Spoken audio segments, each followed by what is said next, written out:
إن الحمد لله نحمده ونستعينه ونستغفره ونعوذ بالله من شرور أنفسنا ومن سيئات أعمالنا من يهده الله فلا مضل له ومن يضلل فلا هادي له وقال الله سبحانه وتعالى في كلامه المجيد أعوذ بالله من الشيطان الرجيم بسم الله الرحمن الرحيم ولله على الناس حج البيت من استطاع إليه سبيلا ومن كفر فإن الله غني عن العالمين وقال رسول الله صلى الله عليه وسلم من أطاق الحج فلم يحج فسواء عليه مات يهوديا أو نصرانيا أو كما قال رسول الله صلى الله عليه وسلم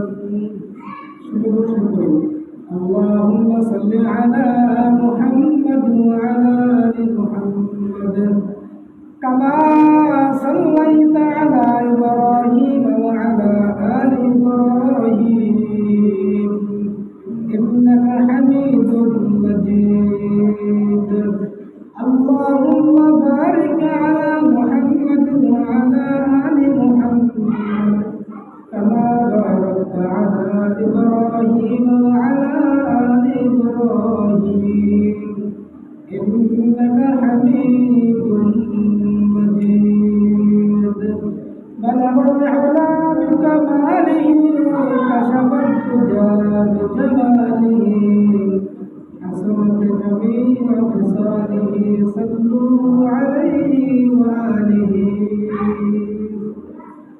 আল্লাহ সুবহানাহু ওয়া তাআলার দরবারে লাখো শুকরিয়া যে মহান মালিক আমাদেরকে আল্লাহর ঘর মসজিদে আসার তৌফিক দান করেছেন। বিভিন্ন আল্লাহ আমাদের অন্তরের অন্তরস্থল থেকে শুকরিয়া আদায় করে বলি আলহামদুলিল্লাহ। সম্মানিত উপস্থিতি, আজ হচ্ছে জিলকদ মাসের 15 তারিখ। আমরা অনেকে আরবি মাসের নাম জানি না, তবে আরবি মাসের নামগুলো আমাদের জানা উচিত।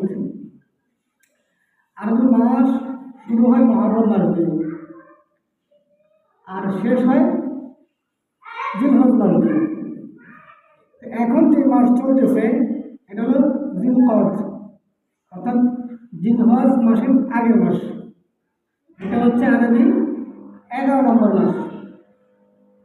তো এই জিলকদ মাসের আজকে 15 তারিখ, তৃতীয় জুমায় আল্লাহ সুবহানাহু ওয়া তাআলা আমাদেরকে মসজিদে আসার তৌফিক দান করেছেন, আলহামদুলিল্লাহ। সম্মানিত উপস্থিতি, আল্লাহ সুবহানাহু ওয়া তাআলা পবিত্র কোরআনুল কারীমের সূরা বাকারার 197 নম্বর আয়াতে বলেছেন, আল হাজ্জু আশহুরুন মা'লুমাত।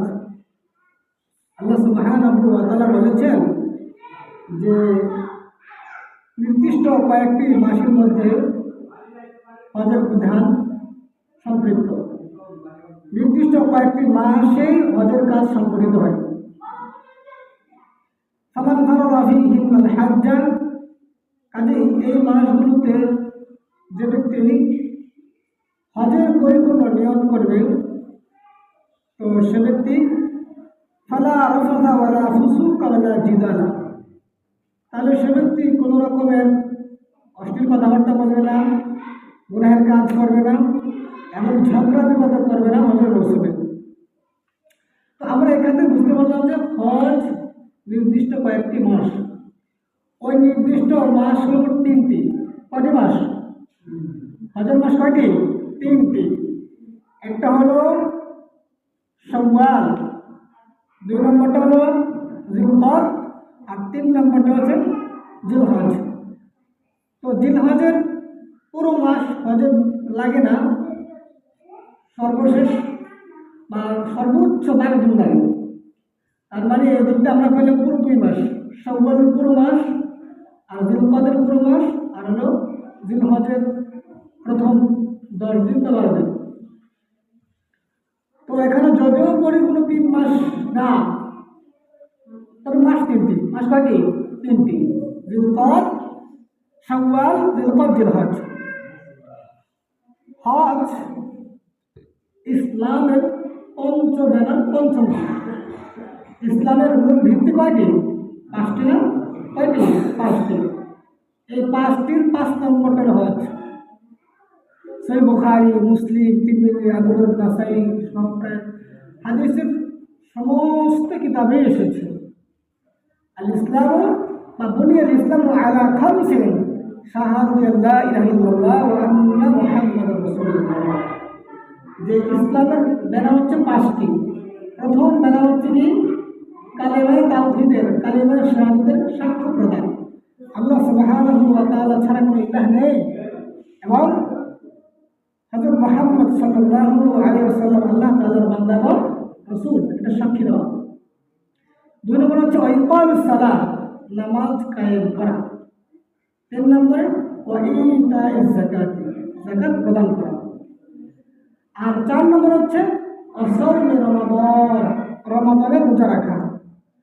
সর্বশেষ পঞ্চম বেলা সেটা হচ্ছে কি? আল হজ, অর্থাৎ বাইতুল্লাহ শরীফের হজ করা।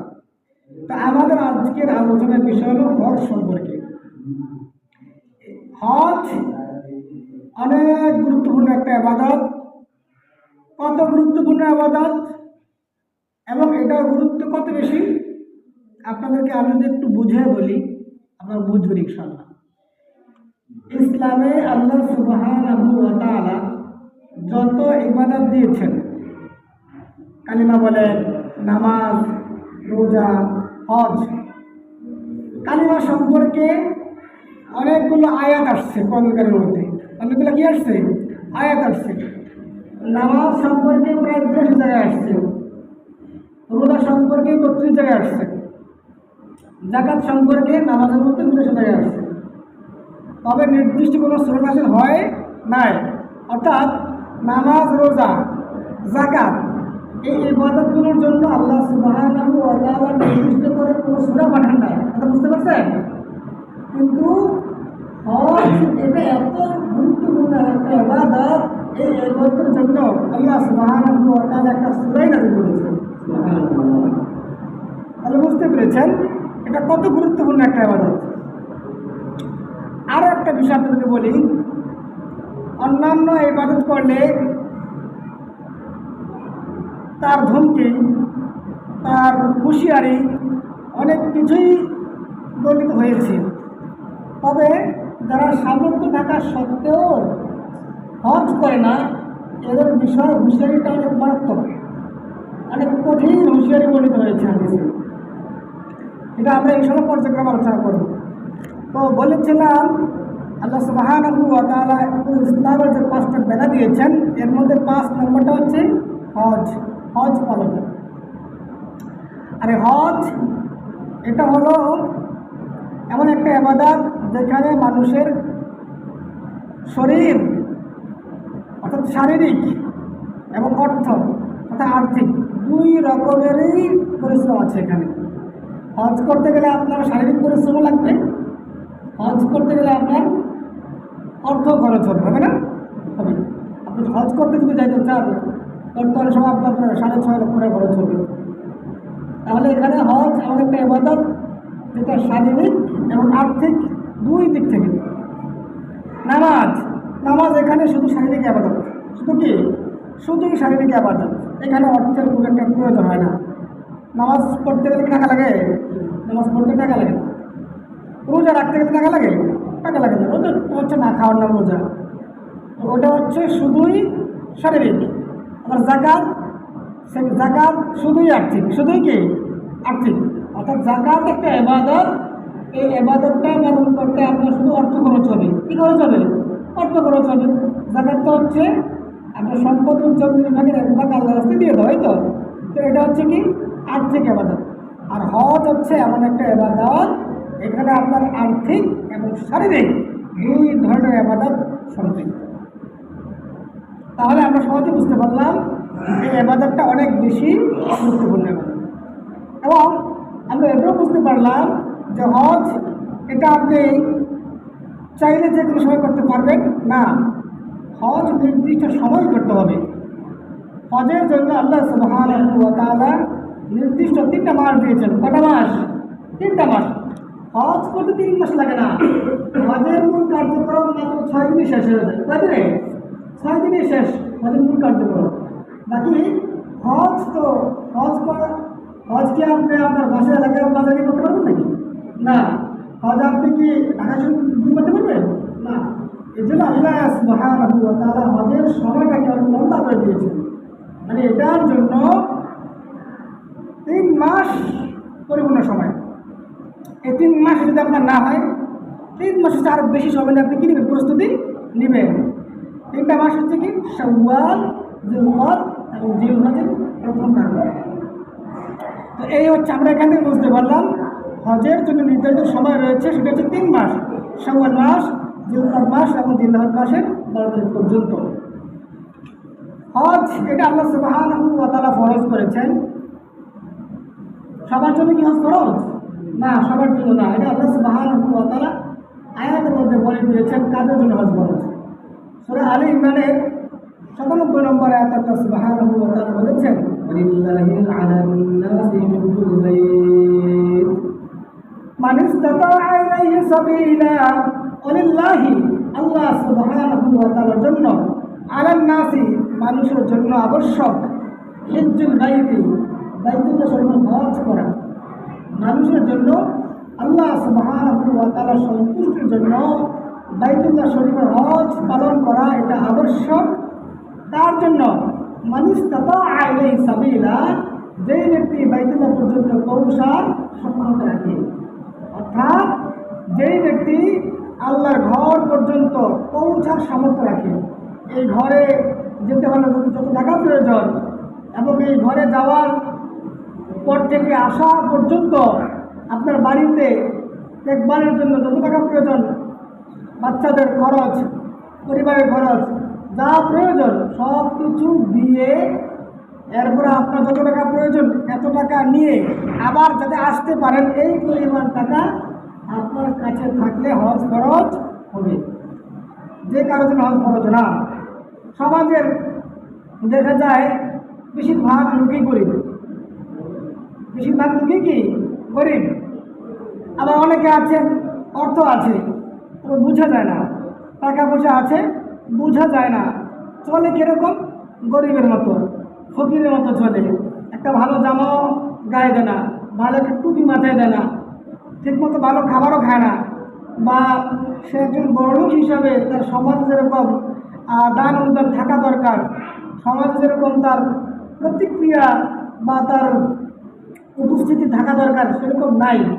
তো এই সমস্ত লোকদের আমরা বুঝবো কীভাবে সে ব্যক্তি দরিদ্র নাকি ফকির? এই জন্য আল্লাহ সুবহানাহু ওয়া তাআলা বলেছেন, হাদিস শরীফে আসছে, নবী সাল্লাল্লাহু আলাইহি ওয়াসাল্লাম বলেছেন যে আল্লাহ সুবহানাহু ওয়া তাআলা যদি কোনো ব্যক্তিকে নিয়ামত দেয়, নিয়ামত বলতে মনে করেন কারো অর্থনৈতিক নিয়ামত, আল্লাহ সুবহানাহু ওয়া তাআলা তার কোনো বান্দাকে অনেক টাকা দিয়েছেন, তো আল্লাহ চান যে এই বান্দার উপরে নিয়ামতের বহিঃপ্রকাশ হোক। নিয়ামতের বহিঃপ্রকাশ বোঝেন? নিয়ামতের বহিঃপ্রকাশ মানে হচ্ছে আল্লাহ সুবহানাহু ওয়া তাআলা তাকে যে নিয়ামত দিয়েছেন এই নিয়ামতটা তার উপরে প্রকাশ পাক, তার উপরে কি পাক? প্রকাশ পাক। যেমন ধরেন সমাজে একজন দানশীল একজন লোক, যার অনেক টাকা আছে, সত্যিকার অর্থে যে অনেক টাকা মালিক, এখন এই ব্যক্তির উচিত কি? এই ব্যক্তির উচিত হলো তারা এই যে আল্লাহ সুবহানাহু ওয়া তাআলা নিয়ামত দিয়েছেন, অর্থনৈতিক একটা নিয়ামত, তাকে টাকা দিয়েছেন, পয়সা দিয়েছেন, ধন দৌলত দিয়েছেন, আল্লাহ চাচ্ছেন এই ব্যক্তির তার নিয়ামতের বহিঃপ্রকাশ করুক। কীভাবে বহিঃপ্রকাশ করবে? সে অসুস্থদেরকে পাশে এসে দাঁড়াবে, দুস্থদের পাশে এসে দাঁড়াবে, যারা সহায় আছে, অনাথ, এতিম, ওদের পাশে এসে দাঁড়াবে, সমাজের উন্নয়নমূলক কাজ করবে। এক কথায় সে দানশীলতার মাধ্যমে, তার দান সাদাকার মাধ্যমে সে তার কী করবে? অর্থের বহিঃপ্রকাশ ঘটাবে। বুঝতে পেরেছেন? তো আল্লাহ সুবহানাহু ওয়া তাআলা চান যে যখন আল্লাহ কোনো বান্দাকে যখন নিয়ামত দেন, এই নিয়ামতের বহিঃপ্রকাশটা আল্লাহ চান। তো বলেছিলাম সমাজের সবার জন্য হজ ফরজ না, যাদেরকে আল্লাহ সুবহানাহু ওয়া তাআলা তৌফিক দান করবেন, যাদেরকে আল্লাহ সুবহানাহু ওয়া তাআলা অর্থনৈতিক সচ্ছলতা দান করবেন, তাদের জন্য হজ ফরজ। কিন্তু আমাদের সমাজে দেখা যায় অনেকে অর্থনৈতিক সচ্ছলতা আছে থাকা সত্ত্বেও ওরা হজ করে না, বুঝতে? অনেকে টাকা পয়সা আছে, ব্যাংক ব্যালেন্স আছে, বিশাল জায়গা জমি আছে, অনেক বিশাল বাড়িঘর আছে বা অন্যান্য ব্যাংক ব্যালেন্স আছে, কিন্তু সে হজ করে না। আর অনেকে মনে করে কি হজ এটা আমি করবো, একটু আবার অন্যান্য প্রয়োজন সেরে নেই, জরুরি কাজগুলো করে নেই, বাচ্চাদেরকে বিবাহ করে নেই, বিবাহ করিয়ে দেই, মেয়েদেরকে বিবাহ দিয়ে দেই, আর অন্যান্য কাজগুলো সারক, এগুলো হবে না। হজ যখন ফরজ হবে তখনই করতে হবে। আচ্ছা দেখুন আল্লাহ সুবহানাহু ওয়া তাআলা কি বলেছেন, ওয়ালিল্লাহি আলান নাসি হজ্জুল বাইত মান ইসতাতা ইলাইহি সাবিলা। আল্লাহ সুবহানাহু ওয়া তাআলার জন্য বাইতুল্লাহ আল্লাহর ঘরের হজ পালন করা ফরজ, যেই ব্যক্তি সেই ঘর পর্যন্ত পৌঁছার সামর্থ্য রাখে। আল্লাহ বলেন ওমান কাফারা, আর যে ব্যক্তি হজ করবে না, কাফারা মানে সে অস্বীকার করবে, মানে হচ্ছে হজ করার সামর্থ্য থাকা সত্ত্বেও যে হজ করবে না, হজে যাবে না, ফাইন্নাল্লাহা গানিয়্যুন আনিল আলামিন, এতে আল্লাহ সুবহানাহু ওয়া তাআলা কিছুই হবে না, বরং আল্লাহ সুবহানাহু ওয়া তাআলা বেনিয়াজ মুখাপেক্ষী। আল্লাহ সুবহানাহু ওয়া তাআলা কারো কোনো ইবাদতের মুখাপেক্ষী নন, আল্লাহ সুবহানাহু ওয়া তাআলা কারো কোনো ইবাদতের মুখাপেক্ষী না, বরং আল্লাহ আপনাকে নিয়ামত দিয়েছে, আল্লাহ আপনাকে অর্থনৈতিক স্বাবলম্বী করেছে, আপনার উচিত আপনি হজ করতে যাওয়া, এর মাধ্যমে আপনি লাভবান হবেন, আপনি অনেক সবের অধিকারী হবেন। এরপরে আমরা এটা আগেও বলেছি যে হজের মাস হচ্ছে নির্দিষ্ট 3টি। এর সঙ্গে আল্লাহ সুবহানাহু ওয়া তাআলা সূরা বাকারার 197 নম্বর আয়াতে বলেন, আল হাজ্জু আশহুরুম মা'লুমাত, হজ হচ্ছে নির্দিষ্ট কয়েকটি মাসে, ফামান ফারাদা ফীহিন্নাল হাজ্জা, যেই ব্যক্তির উপরে এই মাসগুলোতে হজ ফরজ হয়, ফালা রাফাসা, রাফাস মানে হচ্ছে অশ্লীল কথাবার্তা। কাজে যে ব্যক্তি হজের এহরাম বেঁধে, এই মাসগুলোতে হজের এহরাম বেঁধে হজ পালনের উদ্দেশ্যে রওনা করেছে, এ ব্যক্তি কোনো ধরনের রাফাস মানে হচ্ছে অশ্লীল কথাবার্তা কাজ করবে, সে কোনো অশ্লীল কথাবার্তা বলবে না, অশ্লীল কাজ করবে না, ওয়ালা ফুসুকা, কোনো গুনাহের কাজও করবে না, ওয়ালা জিদালা, কোনো প্রকার ঝগড়া বিবাদ করবে না, হজের মৌসুমে কাজগুলো করা যাবেই না। আমা তাফআলু মিন খাইরিন ইয়ালামুল্লাহ, আল্লাহ সুবহানাহু ওয়া তাআলা বলেন, তোমরা যত কল্যাণকর কাজ করো, তোমরা যত ভালো কাজ করো, সব কিছু আল্লাহ জানেন। এরপরে সহিহ মুসলিমের 1337 নম্বর হাদিসে হচ্ছে আল্লাহ রাসূল সাল্লাল্লাহু আলাইহি ওয়াসাল্লাম বলেছেন, ইয়া আইয়ুহান নাস, হে লোক সকল, ইন্নাল্লাহা কাতাবা আলাইকুল হাজ্জা, হে লোক সকল তোমরা জেনে দেখো, আল্লাহ সুবহানাহু ওয়া তাআলা তোমাদের উপরে হজ ফরজ করেছেন।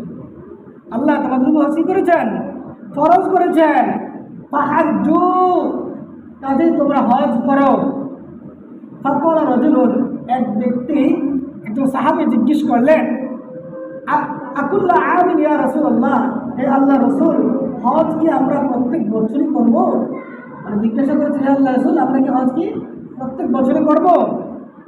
ফাসাকাতা হাত্তা ক্বালাহা সালাসান, এই ব্যক্তি এভাবে নবীজিকে 3বার জিজ্ঞাসা করেন, নবীজি 3বারই কি ছিলেন? চুপ থেকে 3বার জিজ্ঞাসা করেছেন যে হে আল্লাহ রাসূল, আমরা কি প্রত্যেক বছর হজ করব?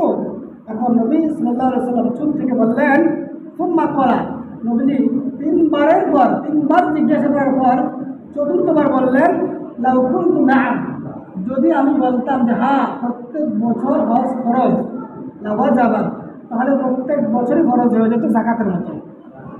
ওয়ালাম্মা ইসতা'তামতুম ওয়ালাম্মা ইসতাতা'তুম, তবে তোমরা এটা সক্ষমতা রাখতে না। অর্থাৎ যদি প্রত্যেক বছর আল্লাহ সুবহানাহু ওয়া তাআলা হজ আমাদেরকে দিতেন, তাহলে আমরা করতে পারতাম? সম্ভব ছিল না। আমরা তো সারা জীবনে একবারই করতে পারি না। যাদের টাকা পয়সা দিয়েছেন, অনেকে এমন আছেন যে হজ করবে, এভাবে মানে তারা অপেক্ষা করতে করতে একসময় দেখা যায় তাদের মৌত চলে আসে, কিন্তু হজের তৌফিক হয় না। তো এখানে হজ কিন্তু অন্যান্য ইবাদতের মতো, নামাজ এটা আপনার প্রত্যেক দিনই ফরজ, দৈনিক 5বার করে ফরজ, যাকাত বছরে 1বার ফরজ, রোজা বছরে 1 মাস ফরজ, তবে হজ এটা সারা জীবনে একবার। হজ এটা বছরেও না, এক যুগেও না, বরং সারা জীবনে একবার। যেহেতু এই ইবাদত অনেক কষ্টকর, এখানে অর্থের প্রয়োজন আছে এবং এখানে আপনার শারীরিক অনেক শ্রমও আছে, এবং এটা আপনার দেশে না, এটা করতে হলে আপনাকে যেতে হবে কোথায়? আল্লাহর দেশ। কোথায় যেতে হবে? আল্লাহ সুবহানাহু ওয়া তাআলার সেই পবিত্র জায়গা, যেখানে আল্লাহ সুবহানাহু ওয়া তাআলার সেই প্রাচীন ঘর, অর্থাৎ হারাম শরীফ, মসজিদ হারাম রয়েছে, বাইতুল্লাহ শরীফ রয়েছে, সেখানে যেতে হবে। তো এই হজ আসলে এটা আল্লাহ সুবহানাহু ওয়া তাআলা যাদেরকে ভালোবাসেন, যাদেরকে তৌফিক দান করেন। ইব্রাহিম আলাইহিস সালাম যখন এই ঘর নির্মাণ করেছিলেন, তো আল্লাহ সুবহানাহু ওয়া তাআলা বলেছেন যে ফাআযিন ফিন নাস, তুমি লোকদের মাঝে ঘোষণা দেব। তখন ইব্রাহিম আলাইহিস সালাম যখন এই ঘর নির্মাণ করেন, বিশাল ইতিহাস আছে, সেদিকে যাচ্ছি না, তো এতটুকু মনে রাখেন যে ইব্রাহিম আলাইহিস সালাম যখন এই কাবা শরীফ নির্মাণ করেন, তখন সেখানে কিছুই ছিল না, ঘরে একদম কি ছিল? বিরান ভূমি ছিল। কিছু বলতে কিছুই ছিল না, একদম খালি মরুভূমি থেকে মরুভূমি, এখনও তো মরুভূমি। ওই সময়, এখন তো জনপদ আছে, লোকজন আছে, বা অনেক লোকের বসতি আছে, ওই সময় কিছুই ছিল না। ইব্রাহিম আলাইহিস সালাম তখন ইরাকে ছিলেন। আল্লাহ সুবহানাহু ওয়া তাআলার নির্দেশে তিনি তার স্ত্রী সারা আলাইহিস সালাম এবং তার প্রিয়তম সন্তান ইসমাঈল আলাইহিস সালামকে সেখানে নিয়ে রেখে আসছেন। এই ঘটনা আমরা সকলে জানি, ইনশাআল্লাহ ঘটনা আমাদের সামনে আসবে আর সামনের সপ্তাহগুলোতে কোরবানি আলোচনাতে। তো আমি বলতেছিলাম, ইব্রাহিম আলাইহিস সালাম সেই ঘর যখন নির্মাণ করেছিলেন, তখন সেখানে কেউ ছিল না। এরপরে আল্লাহ সুবহানাহু ওয়া তাআলা তার ওহী পাঠিয়েছেন যে ফাআযিন ফিন নাস, আপনি লোকদের মাঝে আযান দিন, হজের আযান দিন, অর্থাৎ হজের জন্য ঘোষণা করুন। ইয়াতুকা ইয়াতুকা ইয়াতুকা মিন কুল্লি দাওয়াবিন, আরেকটা হচ্ছে আয়াত মনে আসতেছে না, যার আয়াতের অর্থ হচ্ছে আপনার কাছে লোক সকলেরা বহু দূর দূরান্ত থেকে আসবে। মিন কুল্লি ফাজ্জিন আমিক, মিন কুল্লি ফাজ্জিন আমিক, আপনার কাছে, আপনার এই ঘরে যারা আসবে তারা বহু দূর দূরান্ত থেকে আসবে। এত দূর থেকে আসবে যে তারা যে সকল বাহনগুলো সওয়ার করে আসবে, সেই বাহনগুলো অনেক দুর্বল হয়ে যাবে। ইব্রাহিম আলাইহিস সালাম যখন এই ঘোষণা দিয়েছিলেন, হজের জন্য এলান করেছিলেন, তখন যত মানুষ রুহের জগতে লাব্বাইক বলেছিল, আল্লাহ সুবহানাহু ওয়া তাআলা ওই সমস্ত লোকদেরকে হজ করার তৌফিক দিলেন। এখন আমরা তো জানি না যে তার সেই আহ্বানে কারা কারা লাব্বাইক বলেছিল, কারা কারা তার সেই জবাবে কি সাড়া দিয়েছিল, আমরা তো জানি না। বাকি আমাদের উচিত হবে আল্লাহ সুবহানাহু ওয়া তাআলার কাছে দোয়া করতে থাকা। হয়তো আল্লাহ সুবহানাহু ওয়া তাআলা আমাদেরকে কবুল করতেও পারেন, ঠিক না? আরেকটা বিষয়, আল্লাহ তো বলেছেন যে ফালিয়াত্তাওয়াফু বিল বাইতুল আতীক, তারা যেন, লোকেরা যেন এই ঘরে তাওয়াফ করতে আসে, অর্থাৎ লোকেরা যেন এই ঘরে হজ করতে আসে। আল্লাহ বলেছেন কোরআনের মধ্যে, এটা আল্লাহর ঘর বলেছেন। আল্লাহ বলেছেন এটা আমার ঘর, এটা সবচেয়ে পুরনো ঘর, আল্লাযী বিবাক্কাতা মুবারাকান, এটা হচ্ছে প্রথম ঘর যেটা আল্লাহ সুবহানাহু ওয়া তাআলা মক্কার ভিতরে তিনি কী করেছেন? নির্মাণ করেছেন। এখন আমি আপনাদের একটা কথা বলি, আমরা যখন কারো বাড়িতে যেতে চাই, অনেক সময় লোকেরা সময় তো নিয়ে যায় না। আমি যদি বলি আজকে যে নামাজের পর আমি আজকে আপনার বাড়িতে যেতে চাই, আমাকে খানা খাওয়াবেন জোয়ার পরে, আপনি বাড়িতে যদি কিছু নাও থাকে, কিন্তু আমার কথার পরে আপনি শরবত নিয়ে নেবেন নাকি? একদম মানে কিছু নাই, তারপরও শর্মে বর্মে ভাবেন যে না, খুচরোকে নিয়ে যাই আছে, প্রয়োজন কিছু না থাকে আরেকজনের ঘর থেকে এক মুঠ ভাত ওদেরকে হলো কি খাওয়া, এরকম না? তো এটা হচ্ছে আমরা যখন কারো বাড়িতে যাইতে চাই, কারো বাড়িতে কী করতে চাই? যাইতে চাই, সেই ক্ষেত্রে হচ্ছে এই কথা। কিন্তু আমাকে যদি কেউ দাওয়াত দেয়, দাওয়াত দেয়, তো দাওয়াত দেওয়ার পরে যদি আমি যাই, সেই ক্ষেত্রে আমার মেহমানগুলো অনেক বেশি হবে না? কথা বলে না, বেশি হবে না? অবশ্যই অনেক বেশি হবে। তো আল্লাহ সুবহানাহু ওয়া তাআলা তো বলেছেন যে আমাদেরকে মেহমান হিসেবে তিনি ডাক দিয়েছেন যে তোমরা যাও, তোমরা আসো আমার ঘরে দিয়ে কী করো? আসো। এখন যখন কোনো বান্দা আল্লাহর এই ডাককে সামনে রেখা, এই ডাককে সামনে রেখা কেউ যখন আল্লাহর কাছে দোয়া করতে থাকে যে আল্লাহ আপনি তো বলেছেন আপনার ঘরের দিকে যাওয়ার জন্য, আমিও চাচ্ছি যেতে, আপনি আমাকে যাওয়ার তৌফিক দিয়ে দেন, তখন আল্লাহ সুবহানাহু ওয়া তাআলা আপনাকে তৌফিক দিয়ে দেবে ইনশাআল্লাহ। এজন্য একজন বুজুর্গ বলেছেন, আল্লাহ সুবহানাহু ওয়া তাআলা কোনো বান্দা যখন একদম মনে থেকে, একবার তার অন্তর থেকে সে যখন আল্লাহর কাছে চায় যে আল্লাহ আপনি আমাকে আপনার ঘর পর্যন্ত নিয়ে যান, এবং সে অন্তর থেকে দোয়া করে, তো আল্লাহ সুবহানাহু ওয়া তাআলা তাকে আল্লাহর ঘর পর্যন্ত পৌঁছার তৌফিক দিয়ে দেন ইনশাআল্লাহ। তো আমরা এই শুনলাম হজ ফরজের কিছু কথা। হজ না করলে অনেকগুলো ধমকি এসেছে। ইবনে কাসির তাফসীর কিতাব, সে কিতাবের প্রথম খণ্ডের 578 নম্বর পৃষ্ঠায় এসেছে একটা হাদিস। আল্লাহ রাসূল সাল্লাল্লাহু আলাইহি ওয়াসাল্লাম বলেছেন, মান আতাকাল হাজ্জা, যেই ব্যক্তি হজের সামর্থ্য রাখে, যেই ব্যক্তি হজ করার সামর্থ্য রাখে, ফালাম ইয়াহুজ্জা, হজের সামর্থ্য রাখা সত্ত্বেও হজ করে নাই, এ ব্যক্তি শাস্তি কী হবে? নবীজি বলেন, ফাসাওয়াউন আলাইহি মাতা ইয়াহুদিয়্যান আও নাসরানিয়্যান, নবীজি বলেন চাই সে ইয়াহুদি হয়ে মরুক অথবা খ্রিস্টান হয়ে মরুক, আমি নবীজি এই বিষয়ে কোনো পরোয়া করি না। এখানে একটা জিনিস খেয়াল করেছেন, এখানে নবীজি কী বলেছেন?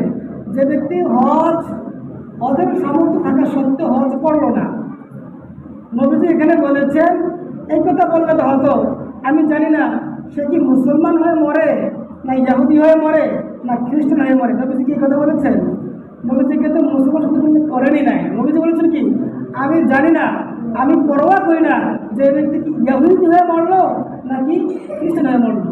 তার মানে হজ ফরজ হওয়ার পরেও, হজের সামর্থ্য থাকা সত্ত্বেও যে ব্যক্তি হজ করে না, এই ব্যক্তি মুসলমান হয়ে মরতে পারবে কি না সন্দেহ আছে।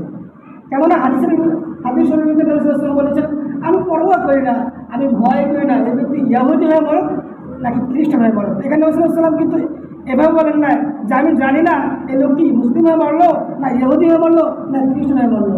মুসলিম কিন্তু উল্লেখ করেনি নাই, ওতে বোঝা গেল হজ ফরজ হয়েছে, হজের সামর্থ্য আছে, গায়ে শক্তি আছে, অর্থনৈতিক সব ঠিক আছে, যাওয়ার পথ নিরাপদ, কোনো সমস্যা নেই, এরপরও যে ব্যক্তি হজ করলো না, খুব সম্ভাবনা আছে এই লোকটা মরার সময় ইহুদি অথবা খ্রিস্টান মানে মুশরিক হয়ে মারা যাবে। এই জন্য কঠিন হুঁশিয়ারি এসেছে। এরপর নবী সাল্লাল্লাহু আলাইহি ওয়াসাল্লাম বলেছেন কিন্তু তাআজ্জাল হজ, হজ যখন ফরজ হয়ে যাবে আর দেরি করো না, এই অপেক্ষা করো না মেয়েকে একটু বিয়ে দিয়ে নেই, ছেলে দুটো আছে অবিবাহিত, এদেরকে একটু বিয়ে করে যায়, না না এটা চলবে না। তাআজ্জালু, তাড়াতাড়ি করো ইলাল হজ, তাআজ্জালু ইলাল হজ, তাড়াতাড়ি হজ করে নাও, ইয়ানিল ফরিদা, অর্থাৎ ফরজ হজের দিকে। ফরজ হজ জীবনে একবারই হয়। ফাইন্না আহাদাকুম লা ইয়াদরি মা ইয়া'রিযু লাহু, কেন তোমাদের কেউ জানে না তার কোন বিপদ সামনে চলে আসে। এটা আপনি একটা সুস্থ আছেন, অর্থনৈতিক অবস্থা ভালো, যাওয়ার পথ নিরাপদ, তো আপনি এখন কেন বসে আছেন? আপনার উচিত এখনই হজে চলে যাওয়া। কেননা হতে পারে সামনে আপনার কোনো বিপদ চলে আসবে, আপনার টাকা থাকবে না, আপনি অসচ্ছল হয়ে পড়বেন, বা আপনি প্যারালাইসিস রোগে আক্রান্ত হয়ে যাবেন, হ্যান্ডটা ভেঙে যাবে, চোখ দুটো চলে যাবে, হাত দুটো ভেঙে যাবে, আল্লাহ না করুক, অথবা অন্য কোনো সমস্যা আপনার সামনে চলে আসতে পারে। এই সমস্যাগুলো যদি চলে আসার আগে আগে আল্লাহ নবীজি বলেছেন, সময় হলে, যখনই সময় হবে তাড়াতাড়ি হজ করে যাবো, হজ করতে চলে যাবো। অনেকে জিজ্ঞেস করেন যে, এটা আমি প্রথমে বলেছিলাম যে হজ আসলে কাদের উপর খরচ। হজের জন্য নির্দিষ্ট নেশাব এতটুকু মনে রাখবেন, হজ করতে যত টাকা লাগে, হজ করতে যত টাকা লাগে, ধরেন বর্তমান সময় হিসাব অনুযায়ী 6.5 লক্ষ টাকা লাগে, বর্তমান সময়ে হিসাব অনুযায়ী 6.5 লক্ষ টাকা লাগে। তো 6.5 লক্ষ টাকাটা আপনার লাগবে হচ্ছে শুধু যে আসা দেওয়া, আরও এই আপনার ভিসা প্রসেসিং, এইসব এর ভিতরে। এর আগে আপনার পাসপোর্ট করতে হবে, আরও অন্যান্য বিষয় আছে। ধরেন সোজা কথা হচ্ছে, আপনার কাছে যদি এখন বর্তমানে হজের জন্য সময় লাগে হচ্ছে মোট হজের মাসটি 3টা, বাকি আমাদের দেশ থেকে হাজার হজ করতে যায় হচ্ছে হলো আপনার 1 মাস আগে, হাজার 1 মাস আগে। তো আজ হচ্ছে 15 তারিখ না, এই এখন থেকে যাওয়া শুরু, এখন থেকে যাওয়া কি শুরু, সামনের মাসের এই মাসে হজের মাস, বাকি হজের মূল কার্যক্রম শুরু হয়ে যাবে হলো জিলহজ মাসের আপনার 1 তারিখ থেকে। তো এর আগেই হাজি সাহেবগণ চলে যায়, এর আগে এদের প্রশিক্ষণ আছে, এদেরকে শেখাতে হজ কীভাবে করতে, এভাবে অনেক প্রশিক্ষণ হয়। তো মোটামুটি বলা চলে 1 মাস আগে হজ করতে চলে যায় বা আরও আগেও যায়। তো আপনি হজ করতে যেতে ধরেন 3 মাস সময় প্রয়োজন, আসা যাওয়া এবং আপনার থাকা সব দিয়ে 3 মাস সময় প্রয়োজন। এই 3 মাসে আপনার বাড়িতে যত টাকা প্রয়োজন, আপনার আহলে ইয়াল বাল বাচ্চা যারা আছেন এদেরকে ভরণ পোষণের জন্য যা দরকার, আর আপনি যাওয়া আসার জন্য তো বললামই 7 লক্ষ টাকা দরকার। তো এই সব মিলিয়ে যদি আপনার কাছে সব লেনদেন সব কিছু বাদ দিয়ে যদি 8 লক্ষ টাকা পরিমাণ সম্পদ আপনার কাছে থাকে, আপনি এখন হজ চলে যাবেন। আপনার জন্য এই মুহূর্তে হজ ফরজ, আপনার জন্য এখনই হজে নিবন্ধন করতে হবে। এই বছর যদি যেতে না পারেন আপনাকে আগেই বছর যেতে হবে, এটাই হচ্ছে দরকার। তো এ ছিল আমাদের হজ ফরজ হওয়া সম্পর্কে। হজ করলে লাভ হবে কি, এ সম্পর্কে আমি প্রায় 13টা হাদিস নিয়ে এসেছি। তো সবগুলো বলার এখন সময় নেই, দুটো বলে শেষ করতেছি। সুনান তিরমিজির 811 নম্বর হাদিসে আল্লাহ রাসূল সাল্লাল্লাহু আলাইহি ওয়াসাল্লাম বলেছেন, মান হাজ্জা ফালাম ইয়ারফুস ওয়ালাম ইয়াফসুক গুফিরা লাহু মা তাকাদ্দাম মিন যানবি। আল্লাহ নবী সাল্লাল্লাহু আলাইহি ওয়াসাল্লাম বলেছেন, যে ব্যক্তি হজে গেল এবং এই হজের মধ্যে কোনো অশ্লীল কাজ করলো না, অশ্লীল কথা বললো না, কোনো প্রকার অন্যায় অবিচার করলো না এবং কারোর সাথে ঝগড়াও করলো না, তো এই ব্যক্তির লাভ হবে কি, গুফিরা লাহু মা তাকাদ্দাম মিন যানবি। আল্লাহ সুবহানাহু ওয়া তাআলা তার জীবনের সমস্ত গুনাহ মাফ করে দেন। 2 নম্বর হাদিসে এমনই এসেছে, এটা এসেছে বুখারীর 1521 নম্বর হাদিসে আল্লাহ নবী সাল্লাল্লাহু আলাইহি ওয়াসাল্লাম বলেছেন, এটা আগের হাদিস থেকে আরও বেশি স্পষ্ট। নবী বলেছেন, মান হাজ্জা ফালাম ইয়ারফুস ওয়ালাম ইয়াফসুক, যে ব্যক্তি হজ করলো এবং সেখানে কোনো প্রকার অশ্লীল কথাবার্তা বললো না, কোনো প্রকার কারোর সাথে ঝগড়াও করলো না, রাজাআকা ইয়াউমিন ওয়ালাদাতহু উম্মুহু, এই ব্যক্তি হজ থেকে এমনভাবে ফিরে আসবে যেমন তার মা তাকে আজকে জন্ম দিয়েছে। অর্থাৎ একজন মা তার বাচ্চা দুনিয়াতে জন্ম দেওয়ার পর বাচ্চারা যেরকম নিষ্পাপ মাসুম বেগুনাহ অপরাধহীন হয়ে যায় বা তার কোনো অপরাধ থাকেই না, ঠিক একজন হাজী সাহেব যখন সে হজের নিয়ম মেনে একবার সঠিকভাবে হজ করে তার বাড়ি পর্যন্ত পৌঁছতে পারে, আল্লাহ সুবহানাহু ওয়া তাআলা তাকে একটা নবজাতক শিশুর মতো নিষ্পাপ করে দেয়। ধরেন আপনাদের মধ্যে যদি আজকে আপনি যদি হজে চলে যান, তো হজ সম্পাদন করে বাড়িতে আসলে আপনি এমনভাবে আসতে পারবেন যেন আপনি দুনিয়াতে আজকেই মাত্র দুনিয়াতে আসছেন। দুনিয়াতে আজকে আপনাদের কোনো অপরাধ থাকে না, কোনো গুনাহ থাকে না। ঠিক আল্লাহ সুবহানাহু ওয়া তাআলার যেভাবে যে সিস্টেম হজ করতে বলেছেন, এইভাবে এই সিস্টেমে হজ করে আসতে পারলে আল্লাহ বেগুনা মাসুম বানিয়ে দেন। 3 নম্বর হাদিস, আরেকটা হাদিস ঠিক এমনই ফিরে হচ্ছে, আল্লাহ রাসূল সাল্লাল্লাহু আলাইহি ওয়াসাল্লাম ওমর রাদিয়াল্লাহু আনহু বলেছেন যে, আমা আলিমতা, হে ওমর তুমি কি জানো না, আন্নাল ইসলাম ইয়াহদু মা কানা ক্বাবলাহু, ইসলাম ধর্ম গ্রহণ করলে পূর্বের সমস্ত গুনাহ মাফ। ধরেন একজন বেদিন মুসলমান যখন আজকে কালিমা পড়ে মুসলমান হয়, তো আল্লাহ সুবহানাহু ওয়া তাআলা তার পূর্বের সমস্ত গুনাহ মাফ করে দেন। ঠিক একইভাবে ওয়া আন্নাল হিজরাতা তাহদু মা কানা ক্বাবলাহা, ঠিক একইভাবে কোনো ব্যক্তি ধরেন আমরা এমন একটা এলাকায় আছি বা কোনো বান্দা এমন একটা এলাকায় আছে যেখানে সে তার পরিপূর্ণভাবে ইবাদত করতে পারে না, তাকে অমুসলিমরা অনেক বেশি কষ্ট দেয়, নামাজ পড়তে দেয় না বা তারা অন্যান্য যত ইবাদত আছে এগুলো করতে দেয় না। তো সে কী করেছে, সে অতিষ্ঠ হয়ে সে দেশ মাতৃভূমি ত্যাগ করে একটা মুসলিম দেশে সে হিজরত করেছে। তো এই হিজরতের বিনিময়ে আল্লাহ সুবহানাহু ওয়া তাআলা পূর্বের সমস্ত গুনাহটা মাফ করে দেন। একইভাবে ও আন্নাল হাজ্জা ইয়াহদিমু মা কানা ক্বাবলাহু, একইভাবে যে ব্যক্তি হজ করবে এবং সঠিকভাবে হজ করবে, আল্লাহ সুবহানাহু ওয়া তাআলা এর বিনিময়ে তার জীবনের সমস্ত গুনাহকে মাফ করে দেবেন। ইনশাআল্লাহ আমরা আগামী সপ্তাহে হজের সম্পর্কে আলোচনা করব, হজের কীভাবে হজ পালন করতে হয় সে সম্পর্কে আলোচনা করব এবং এর সাথে হজের যে ফজিলতগুলো রয়ে গেছে সেগুলো ইনশাআল্লাহ আমরা আগামী সপ্তাহে আলোচনা করব। আপনারা আজান দিলে আর দেরি করবেন না, যত সম্ভব যত তাড়াতাড়ি পারেন দ্রুত মসজিদে চলে আসবেন। আপনারা আসলে আলোচনা শুনতে পারবেন ইনশাআল্লাহ। শুনতে শুনতেই আল্লাহ আপনাদের ভিতরে হজের জজবা দেবেন, এবার জজবা দেবেন, তখন এবার করতে ভালো লাগবে ইনশাআল্লাহ। তো আল্লাহ সুবহানাহু ওয়া তাআলা আমাদেরকে যে কথাগুলো বলেছি এই কথাগুলো আমল করার তৌফিক দান করুন। বিশেষ করে আমাদের সবাইকে আল্লাহর ঘর পর্যন্ত পৌঁছার তৌফিক দান করুন, সবাই আমিন। আল্লাহ আমাদেরকে মরার আগে আগে একবারে পরিপূর্ণ মাকবুল হজে মাবরুর করার তৌফিক দান করুন। ঠিক আছে, যারা পরে এসেছেন স্যারের কাছে বলতে পারবেন।